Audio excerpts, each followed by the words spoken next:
Hi hello అండి. ఈరోజు మనం ఊరబెట్టిన మామిడికాయలతో మామిడికాయ పప్పు ఎలా చేసుకోవాలో చూపిస్తాను. ఇక్కడ నేను ఒక ఫుల్ బౌల్ కందిపప్పు అయితే తీసుకున్నాను బౌల్లోకి. అలాగే ఈ కందిపప్పుని ఒకసారి మనం వాష్ చేసేసి ఒక 10 నిమిషాల పాటు నానబెట్టి పెట్టుకుందాము. నానబెట్టిన తర్వాత ఈ పప్పుని కుక్కర్లో వేసేసి అలాగే కుక్కర్లో కందిపప్పు మునిగేంత వరకు వాటర్ అనేది యాడ్ చేసి 3 నుంచి 4 విజిల్ వచ్చే వరకు కందిపప్పును ఉడికించి తీసుకోవాలి. అలాగే ఊరబెట్టిన మామిడికాయలండి ఇవి 1 ఇయర్ పాటు సేవ్ చేసుకుంటాం కదా, ఆ మామిడికాయలు అయితే నా దగ్గర ఉన్నాయి, నేను తీసుకున్నాను. వెల్లుల్లి, పచ్చిమిర్చి, కరివేపాకు, ఆనియన్స్. ఇప్పుడు స్టవ్ వెలిగించి పాన్ అనేది పెట్టాను. పాన్ హీట్ ఎక్కిన తర్వాత ఇక్కడ మనం ఆయిల్ అనేది యాడ్ చేసుకోవాలి పోపు కోసం. ఆయిల్ హీట్ ఎక్కిన తర్వాత 1 టేబుల్ స్పూన్ ఆవాలు, 1 టేబుల్ స్పూన్ జీలకర్ర యాడ్ చేసేసి ఇవి మంచిగా చిటపటలాడాలి. అలాగే సన్నగా కట్ చేసుకున్న పచ్చిమిర్చి కూడా యాడ్ చేసేసి కరివేపాకు కూడా యాడ్ చేసేసి ఇవి మంచిగా క్రిస్పీగా అయ్యేంత వరకు వేయించుకోవాలి.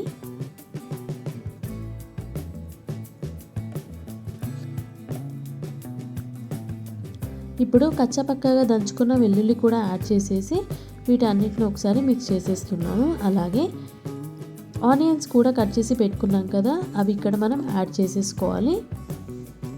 1/2 టేబుల్ స్పూన్ పసుపు యాడ్ చేసి ఒకసారి మిక్స్ చేసేసి ఈ ఆనియన్స్ అనేటివి ఫ్రై అయిన తర్వాత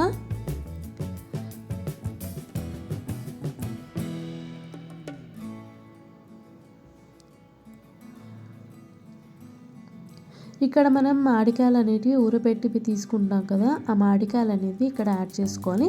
ఈ మామిడికాయల్లో ఉప్పు పసుపు కలిపి స్టోరేజ్ చేసుకుంటామండి.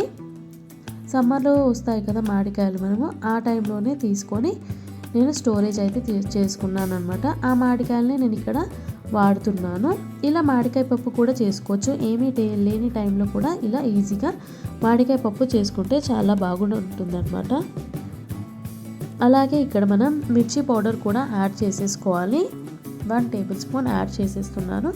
అలాగే ఇప్పుడు మనం సాల్ట్ అనేది యాడ్ చేయాలి. కాకపోతే సాల్ట్ చూసుకొని యాడ్ చేయాలి. మామిడికాయల్లో సాల్ట్ ఉంది కాబట్టి కొంచెం తక్కువగానే వేసేసి సాల్ట్ ఇలా మిక్స్ చేసేసుకున్నాము. ఇలా మిక్స్ చేసేసిన తర్వాత మనం ఉడకపెట్టి పెట్టుకున్న కందిపప్పు ఉంది కదా, ఆ కందిపప్పుని ఇక్కడ మనం యాడ్ చేసేసుకున్నాము. అలాగే వాటర్ కూడా చూసి మనం యాడ్ చేసేసుకోవాలి. ఒకసారి దీన్ని మొత్తం మిక్స్ చేసేసుకుందాము. చాలా టేస్టీగా ఉంటుంది. వేడి వేడి అన్నంలో వేడి వేడి మామిడికాయ పప్పు పెట్టుకొని తింటే చాలా బాగా ఉంటుంది టేస్ట్. మిక్స్ చేసేస్తున్నాను. ఈ పప్పు అనేది మనకి చపాతీ, సెక్కి, పుల్కా, జొన్న రొట్టె, బియ్యం రొట్టె ప్రతి దాంట్లోకి తీసుకున్నా కూడా చాలా బాగుంటుంది. చిక్కదనం చూసి మనం వాటర్ అయితే యాడ్ చేసేసుకోవాలండి. సిమ్లో పెట్టుకొని ఒక 5 మినిట్స్ అలా మనం ఉడికించుకుంటే మనకి పప్పు మామిడికాయ పప్పు అనేది రెడీ అయిపోతుంది అన్నమాట.